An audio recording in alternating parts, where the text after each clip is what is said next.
এইটা হলো আমাদের বিকালের গল্প। বিকালে কিন্তু কোনো প্রোগ্রামই ছিল না। এত বছর পিকনিক হচ্ছে, আমাদের সকালেই হয়। হঠাৎই আমাদের পিকনিক মেম্বারদের মধ্যে একজন বলে উঠল, চলো আজকে সন্ধেবেলাও একটা পিকনিক করা যায়, ডিমের ঝোল আর ভাত। তো এটা যেন বেশি মজার, মানে সেই ছোটোবেলাটা মনে করিয়ে দেয় যে ডিমের ঝোল আর ভাত এটাই হবে পিকনিক ঠান্ডার দিন।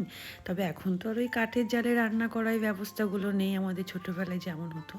বাড়ি থেকে কেউ বলতো আমি চাল নিয়ে আসবো, কেউ বলতো আমি ডিম নিয়ে আসবো, কেউ বলতো আমি আলু নিয়ে আসবো। তো এই দিয়ে হয়ে যেত আমাদের পিকনিক, আলাদাই ভালো লাগা। তো এখানে বসেছে হচ্ছে গানের আসর মান্নাতে। আমি যেহেতু গান শুনতে ভালোবাসি, ইনস্ট্রুমেন্ট বাজানো দেখতে, বাজাতেও ভালোবাসি, কিন্তু আমার শেখার সুযোগ আর হয়ে ওঠেনি কোনো দিন সেইভাবে। তো ওই যে চঞ্চলদা পারে, তো ওর কাছ থেকে আমি একটু ধার নিলাম, মানে ওই বলল যে চলো তুমি একটু ধরো, একটু বাজাও, আমি শুনি দেখি। মানে ও একটা সময় টিচারও করতো, মানে স্টুডেন্টদের ক্লাস করাতো।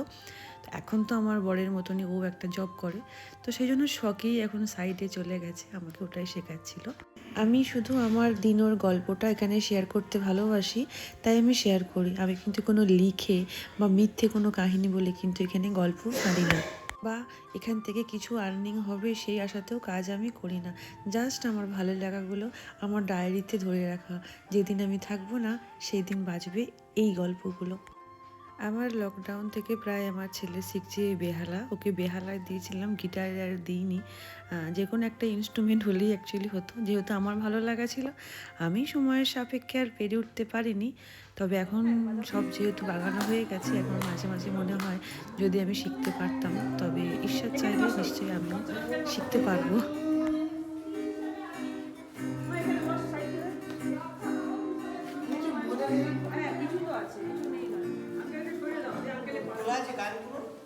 একদিকে বাজছে গিটার, একদিকে বাজছে বেহালা।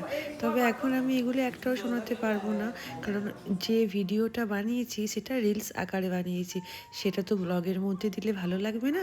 তাই অন্য একটা ভিডিও আমি আবার শেয়ার করব, যেখানে দুজনের গান একটু হলেও আমি আপনাদের শোনাবার চেষ্টা করব।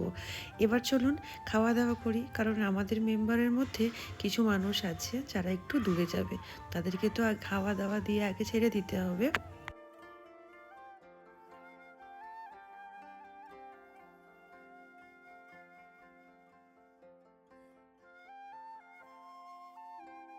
এখন ওই আপনার 9টা মতন বাজে। আমাদের মেম্বারদের মধ্যে একটা ফ্যামিলি আছে যারা একটু দূরে যাবে, তাদেরকে আগে খাওয়া দাওয়া দিতে হবে, কারণ অতটা রাস্তা তারা যাবে।